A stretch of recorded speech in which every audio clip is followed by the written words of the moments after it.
Hey everybody, it's Coach O'Connor. Welcome back. I'm here again with my favorite swinging model, Bennett.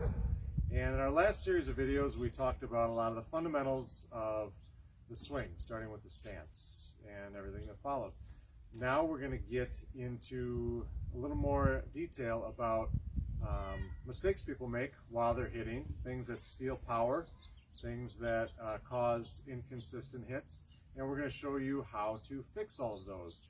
So it's going to be another probably 6-part series of videos because there are 6 common hitting mistakes that I like to talk about when I'm coaching. As a matter of fact, I wrote down 6 of those common hitting mistakes, and you can find them in this book, which is for sale on Amazon. It's called 6 Most Common Hitting Mistakes. So let's get started. So first we're going to talk today about the eyes, training your eyes. One of the most common mistakes is people not seeing the ball soon enough because they don't know where to look, and they don't see the ball long enough because they take their eyes off of it. So when your parents and your coaches say, keep your eye on the ball, they actually mean it. So I want to start first with the pitchers. So softball pitchers, they do a lot of stuff pre-motion, pre-wind-up, and then the arms move around a lot. And if you find yourself staring at the hands that are moving and trying to focus on them, you're not going to be able to, because you'll be a few seconds or split second behind. And then by the time the ball's coming, you are already way behind and you have to play catch up, and that's really hard to do. So what I want you to practice doing is focusing just on the hip, over here for a lefty, over here on the righty, because that is where the ball comes from. So if you focus here, you'll be able to pick up the ball 8 to 10 feet sooner than anybody else, and that will give you more time to make your decision and more time to start your swing. The other thing I want you to try to do is when you're working off of a tee, like Bennett's going to be doing here, make sure that you start by looking at where the pitcher would be, and then move your eyes down to the tee, and then take a swing. So Bennett's going to demonstrate. Now I'm going to get out of the way, sort of, so it doesn't hit me. So he's going to start by looking up here, and then he's going to finish looking down there, and he's also going to finish with his chin on his back shoulder. Go ahead, Bennett. Boom. So now he should be staring at the empty tee. So when you're doing tee work, make sure you're moving your eyes down and then keeping them there.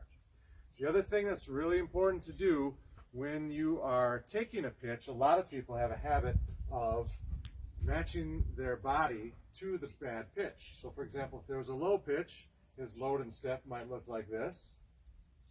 He might follow it down, he might bend over. If it's a high pitch, he might lean back, get out of the way. So what that does is that builds a habit in your body and your brain to do that all the time. And then when it comes time to hit, you might be all bent over like this, and turns out it was a good pitch, and now you have to swing from here. And that's tough to do. So make sure your load and step is the same every single time, whether you're taking a pitch or not. Something you can do in the batting cage is you could take every other pitch. You can swing at one if it's a strike, and then the next one, take the pitch, and then make sure your load and step is the same, whether it's a good pitch or a bad pitch. So show us a good load and step, Bennett, that we talked about in our last series of videos. Good. So you land like that, and you watch the pitch go by if it's a bad one. So when it's time to swing, you're in a good position to swing.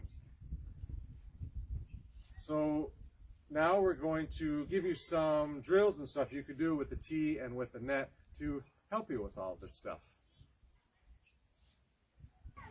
All right, one of the drills that you can do at home if you have a net, or if you can go to the park and hit once it gets a little warmer, take 2 balls, 2 different colors, 2 different sizes, 2 colors works best, and you just do a little side toss, and when the balls are in the air, you tell him which one to hit.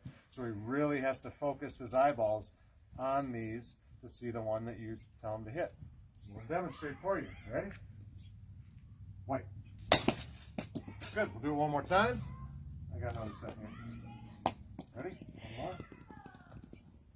Yellow. Good. All right, another thing you could do to help train your eyeballs is hit small balls with a small bat. Now, different companies sell ones like that, that's a used one, or you can just use a dowel from the hardware store if you don't want to spend money on a tiny bat. Or you can use a broomstick, anything small. So what this is going to do is force him to really stare at this, otherwise he's not going to be able to hit it. I'll demonstrate a couple.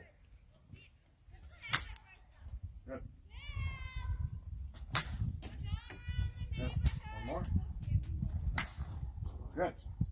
Go. All right, the last thing I want to talk about in this video is the mental part of hitting and how training your brain can train your eyes and your body. So what I want batters to think about is using the yes, yes, no method. And what that means is when you're in the box and the pitcher's getting ready, you're thinking, yes, I'm going to swing. When the pitcher starts his or her windup, you're thinking, yes, I'm going to swing. And then if it's a good pitch, you're ready to swing. If it's not, then you say no and you stop your swing. Sometimes I refer to this as it's a strike until it's not. And the reason this is important and will help you is because it's a lot easier to stop a swing than it is to start one. You don't want to have to try to start at the very last second because you'll be way late every time. So train your brain to train your eyes, to train your body to hit better. The next set of videos that we're going to talk about is dropping the hands on your load and step. So keep an eye out for that. Thanks.